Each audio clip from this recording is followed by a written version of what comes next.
It is not uncommon that the more I care about a subject, the harder it feels it is to do it justice. I normally paint birds from photos that other people take. And there is a certain distance, and my birds tend to develop a personality of their own. It probably has to do more than with anything else with the fact that I'm not a very experienced painter. So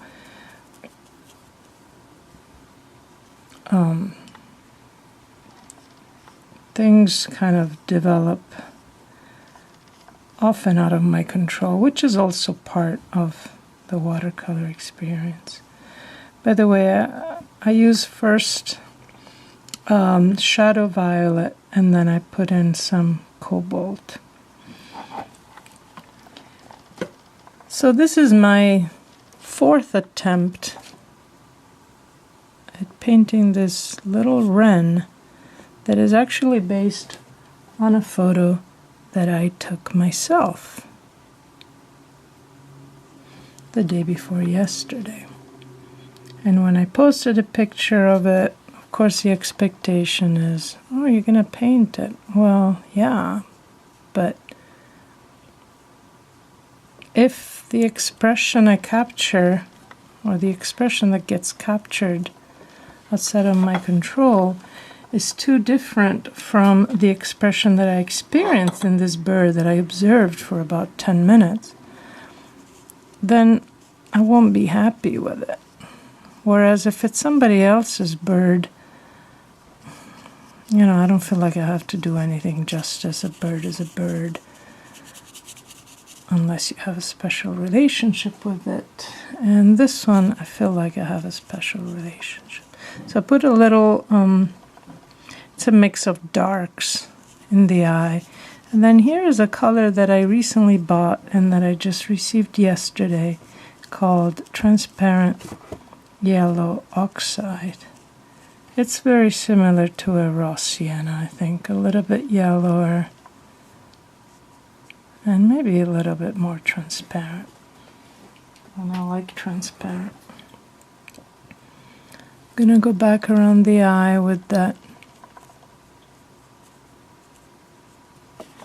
lovely shadow violet. These are all Daniel Smith colors. And I'm not especially brand loyal. I use other colors too, but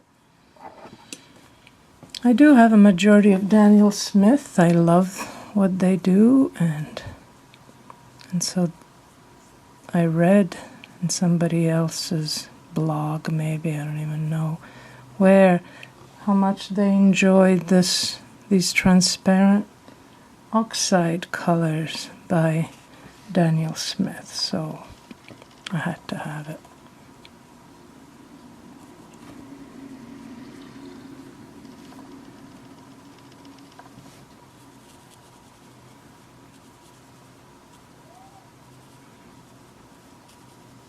So this is actually just my third attempt, because the previous one that I would consider my third, I just splashed some color accidentally before I even started painting. So I'm adding some dark brown here. It's a sepia, I believe.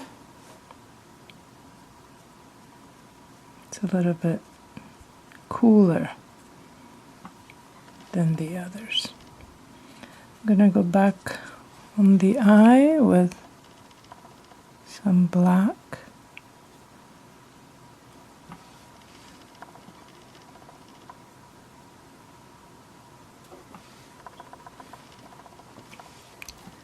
I'll add some of it at the tip.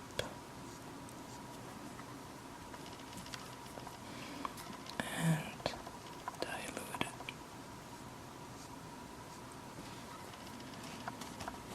And let's see, is this dry? Yeah.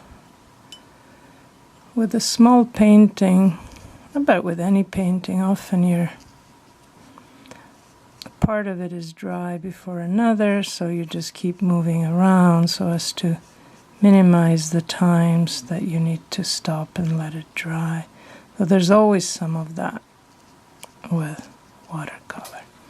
I'm gonna let this dry. I kind of like how this is going, and given my tendency for strong colors, the danger now is that I don't ruin a good thing by making it too strong. But some contrast is still necessary. So I'm starting here with the branch just so that it dries, though I don't really need it for anything, I guess, other than the shadows there. I'm going again with Shadow Violet.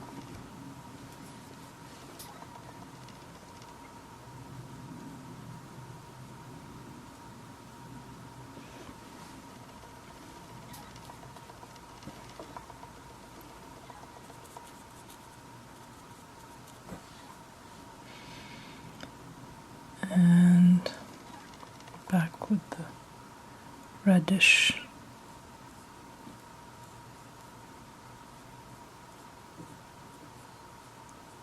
Red Oxide,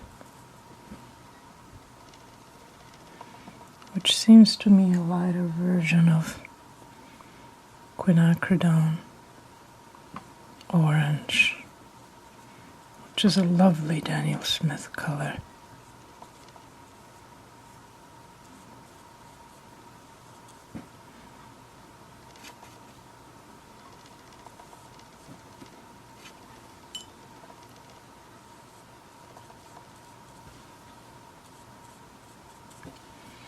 I use some of that darker sepia for the underside of the wings.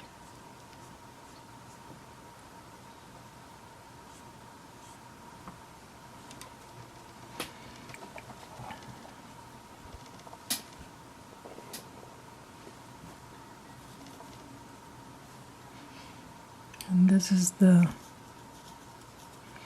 transparent yellow oxide.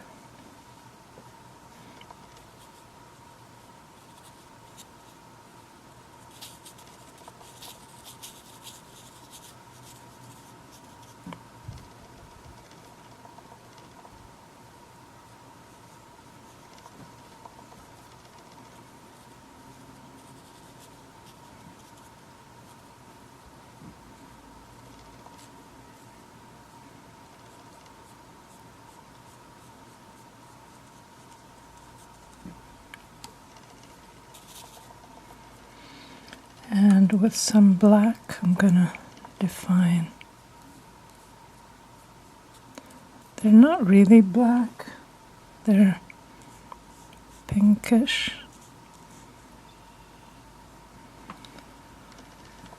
But I ended up with black, and that works too.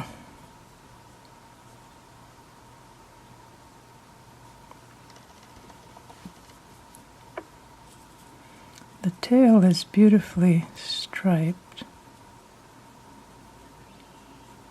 Trying to keep some of the white, that's always a struggle.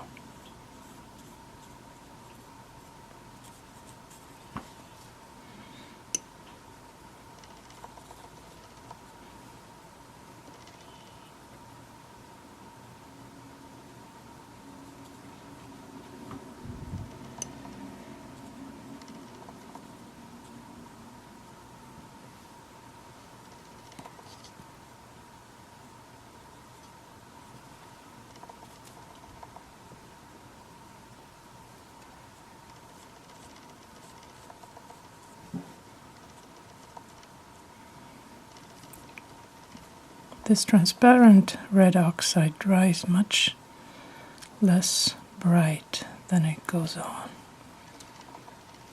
And of course that's typical of watercolor, but some colors change more than others, and this is one of them.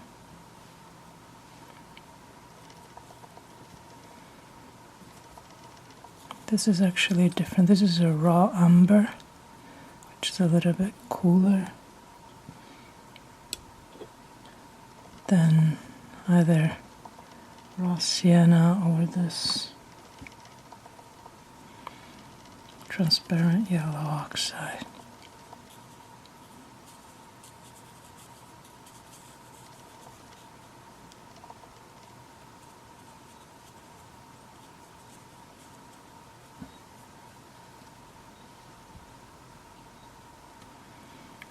I want to define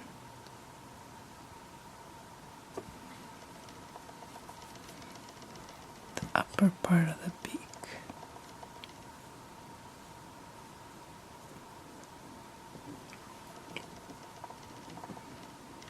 And I think I'm going to stop here before I overwork this. A little bit of this. The Wren that I saw yesterday. It's not perfect, but it kind of captures that melancholy look that the Wren had.